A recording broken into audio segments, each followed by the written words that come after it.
When it comes to growing food in urban spaces, one of the greatest challenges is maximizing the amount of food you can get with the available space. This is where the concept of square foot gardening comes into play. It is an incredibly effective system that allows you to maximize every little bit of growing space you have inside your beds, and then the ability to use the perimeters as additional growing areas. But does square foot gardening actually even work? There has been a global revolution around it, and for a very good reason. But within different climates, does it work? What are some of the challenges? Does every single part of the square foot gardening machine work everywhere? Not necessarily, and that's what this video is about today. What I have found to be successful, what I have found to be not so successful within my climate, and then some of the adjustments I've made. Most importantly, at the end of this video, I want you to clearly see how much food you can grow in small amounts of space using the square foot gardening method. So in front of me, I have one of many of my square foot gardening beds that I've created. They're standard sizes, so they're 1.2 meters deep, 1.5 meters wide. What that allows me to do is plant 4 deep, 5 wide in terms of the square feet, or in South African terms, many other parts of the world, centimeters. It's 30 centimeters by 30 centimeters. That's a square foot.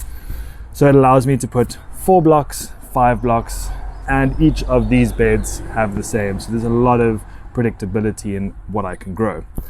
If you've watched my channel before and you've watched some of my older videos, you might have seen this space as being an urban food forest. I loved the concept of a food forest and I loved the wildness that it brought to the garden. But the biggest problem I found with urban food forests is they're not very productive. They're beautiful, they bring in a lot of insects. In terms of what you get for the amount of space, nothing can compare to the square foot gardening method. And the urban food forest I found to be not very effective. I still have all of my fruit trees in place, and I've integrated the fruit trees into the square foot gardening beds, which then allows me to maximize what I can grow in the space, as well as provide some shade and canopy cover during the hot summer days.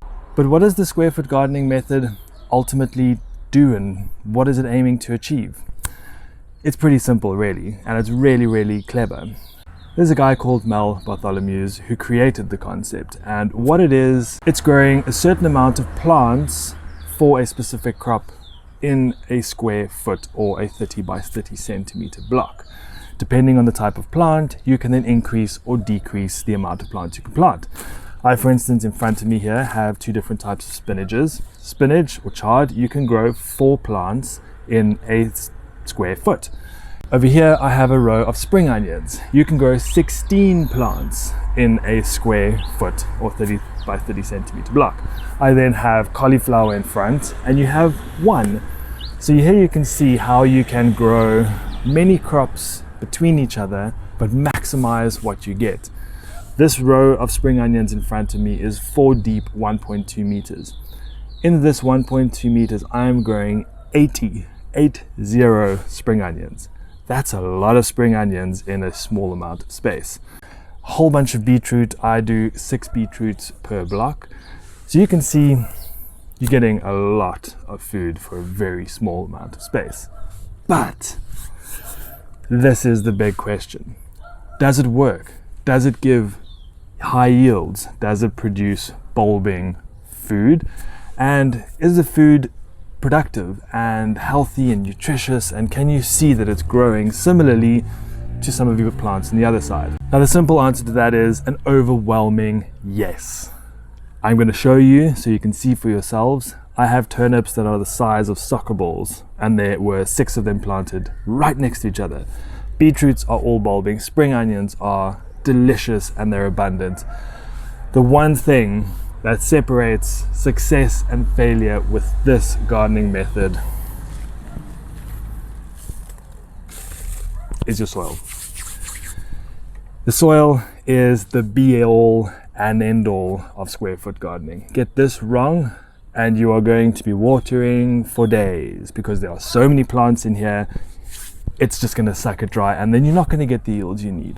When it comes to square foot gardening, soil is everything.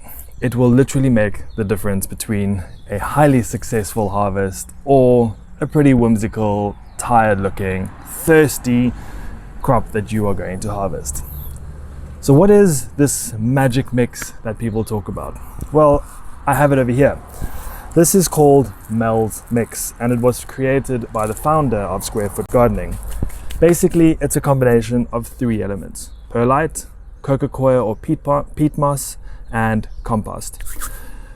Now, in theory, that is an incredibly effective combination. But here is the big but, and hear me out. First of all, it depends where in the world you are and how readily these resources are available, as well as the price. For me here in South Africa, these beds, and they're not high, they're very, very short little beds, cost quite a lot to fill up. If we look at the amount of perlite and coco coir that was needed. I make my own compost, so that's not an issue. I still needed to buy in things to make this compost work. And that in itself also goes against a lot of the principles I'm trying to apply, which is reducing waste, reducing inputs, using what we have available. Using Mel's Mix, you need to keep buying, keep adding in. Each time you have a harvest and you want to replenish the soil, you need to buy in, you need to mix it up again. So for me, cost was a big thing. Second of all, and this is the crux of why I say this mix does not work for me in my climate. Remember that, my climate. Here in South Africa, it's a Mediterranean climate, so hot summers and dry, wet winters. But where does that leave us? Ultimately, if you remember what I said, free draining and very aerated. Those two are what plants need, but it's what plants need in moderation. If you have too much aeration and you have too much free draining, what that means is a lot of water. That is the biggest thing I found with Mel's Mix. Summer, when we don't get rain, these beds need a lot of water. Maybe it's the compost I'm using, I don't know. The compost I'm using on the other beds, which I'm going to show you in a bit, are highly effective. So for me, this bed is a very, very thirsty bed. If I don't water this bed once every 2 days, sometimes on hot day I need to water it every day. The beetroots are flat, the leeks are wanting to fall over, the kohlrabi is looking very stressed. And because of the stress, we have quite a few aphids coming in. The kohlrabi or the cabbages on the other side have no stress whatsoever. So this is a very, very thirsty bed. Now, we know what Mel's Mix is. What is my mix? Just kidding. I'm going to show you what I'm doing that for my climate, hot, dry summers, works incredibly well. So here in front of me, I have a bed that I find to be incredibly drought tolerant, not thirsty at all, attracts bees, got one here right next to me, and gives really good yields. What it is simply horse manure compost. But this is where people make a lot of mistakes. It's not the raw horse manure. It's a combination of 1 bag of stable bedding, which is, in this case, the stables use wood shavings, and then 1 bag of horse manure, 1 bag of shavings, 1 bag of horse manure. So what you end up with is a very, very light, fluffy, free draining, but highly absorbing compost. That is, if any of you have used horse manure compost will know is a very, very nutritious compost that just throws growth everywhere, but it's not very high in nitrogen. So you get bulbs that are forming, you get luscious growth. You don't get an abundance of growth with no bulbs, or bulbs but not a lot of growth. But for me, the biggest thing with this mix, or not even mix, with this compost is its ability to hold moisture. The top layer, like most compost-based applications, will dry out, so you'll have 1 to 2 centimeters of dryness at the top. But as soon as you dig down, it is evenly moist. It's really, really nutritious. You can smell the goodness. But most importantly, this bed I water once a week versus every day, every second day. And if you look at the onions in front, they're standing up, they're not flopping, they don't have any creases in the leaves where they have flopped. The cabbages are doing really well, and for me the sign of success here is there's no pest damage. As soon as brassicas get stressed in the heat, aphids just flock in and they get inundated with aphids. And cabbages get stressed when they don't have enough moisture or water in the ground. So here you can see cabbages happy, kohlrabi's in the other one not so happy because they wilt. When they wilt, they send out stress hormones, which brings in the bugs, the aphids. We have turnips over here, and what I want to do is pull this turnip out for you so that you can see what I am talking about. Now there are 4 turnips in a square foot here, so 4 turnips per 30 centimeters. It's like half the size of my head. This thing is huge. Now this thing was growing in 30 centimeters in competition with another 3 right next to it. This is just speaking for itself. So where the square foot gardening works is pretty much no debate at this point. For me, a big thing is soil.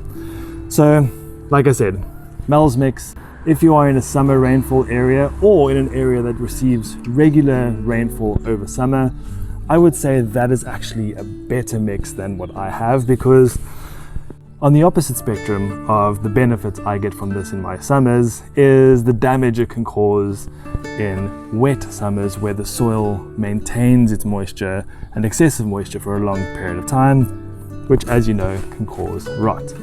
So know your climate, know how your plants react to your climate. And like I said, if you're in probably the northern hemisphere where you have a lot more moisture in the summer, Mel's Mix is going to be incredibly effective. Further down south where there's not a lot of rain in summer, probably even South Africa, up north where you get summer rains, this might not work.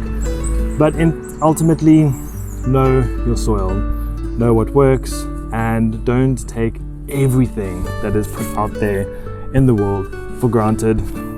Just test and make sure you know what works for you. Don't just stick with something if it's not working. Don't spend a fortune on water. Don't suck your well point dry watering your plants. Find alternatives that actually work, that give you a return that makes sense and maximizes the amount of food you can grow in a certain amount of space.